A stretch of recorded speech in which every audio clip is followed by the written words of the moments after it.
Andiamo a vedere il video. Ricordare per cambiare è il tema di quest'anno. Credo sia di grande attualità all'interno della manifestazione evento che stiamo vivendo a ricordo delle vittime sulla strada. Queste due parole portano ad una conclusione sola e solo le persone insensibili non possono coglierla.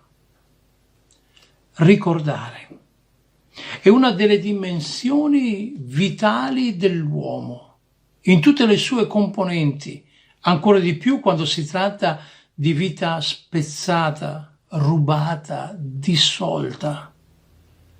Solo chi è consapevole che la storia sia capace di educare, si avventura nella riflessione e nel ricordo, liberandosi dalle catene della non ci posso fare più niente.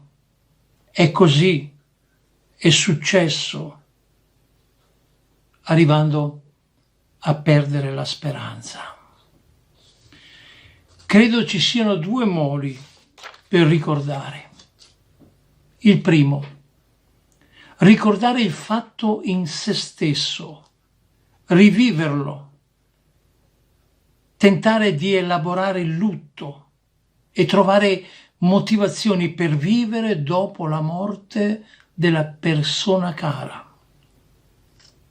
Il secondo è quello di assumersi la responsabilità e il dovere di scuotere l'indifferenza nella quale troppe persone sono immerse e affogate,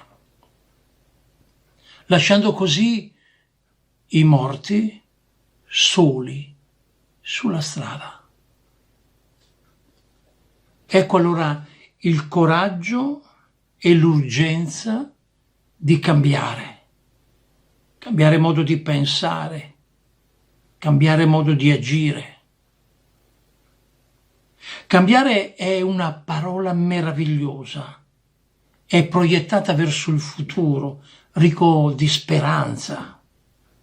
Parola ancorata al ricordo che mantiene viva la persona che non c'è più. Cambiare non è solo una necessità, ma un dovere civico e umano.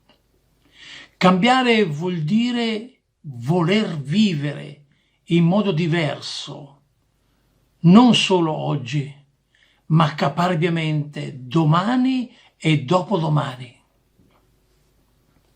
I nostri sentimenti, anche quelli più sacri, nei confronti della vita, troppo spesso annegano nella superficialità e nell'oblio. Cambiare è una manifestazione ed è un dovere. Un dovere per l'assunzione di uno stile di vita rinnovata, senza se e senza ma. Si tratta di aver rispetto di se stessi e soprattutto degli altri. La libertà dell'uomo non è fare ciò che gli piace e soddisfa se stessi, credendo lecita qualsiasi cosa. L'io non è il centro dell'universo. Solo spostando il centro sull'altro e sulla fraternità universale, come dice Papa Francesco nell'enciclica Fratelli Tutti, la vita avrà un senso. Spostare il centro dal tu alla salvezza dell'altro. Ricorda, uomo, non sei il centro. Tu ci sei perché l'altro rispetta la tua vita. Fai altrettanto. Rispetta e ama. Ricordando le vittime sulla strada, vogliamo innalzare, sia pure nel dolore del ricordo, un inno alla vita. Noi crediamo nella vita, nella sua bellezza e nella sua sacralità. Qui, ora, di fronte al dolore e al vuoto che il ricordo fa rivivere, ci impegniamo a cambiare. Dentro il dolore e raccogliendo le lacrime di chi ancora piange, gridiamo sommessamente al cuore dell'uomo: io mi impegno per la vita, mi impegno per la tua vita.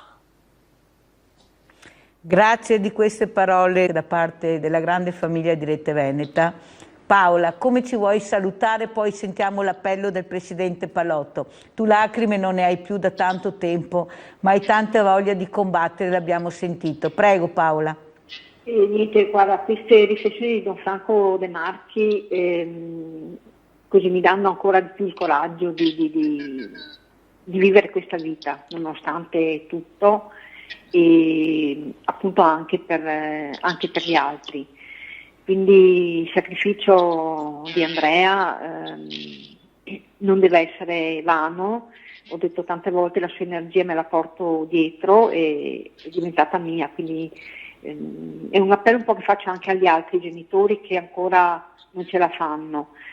Cercate di portare l'energia dei vostri figli, dei vostri cari, non fatela disperdere, ma portatela avanti per il bene. Può essere per l'impegno per questa problematica, ma anche per altre cose. E quindi dal dolore deve veramente nascere qualcosa di bene. Quindi vorrei cogliere l'occasione per abbracciare tutte queste famiglie colpite negli anni e qua ultimamente, abbracciarle veramente tutte e dire avanti, portiamo avanti l'energia dei nostri cari che non ci sono più, perché noi abbiamo la fortuna di vivere e cerchiamo di vivere proprio per il bene nostro e di tutti. Grazie Paola, un grande abbraccio, ti voglio un bene dell'anima.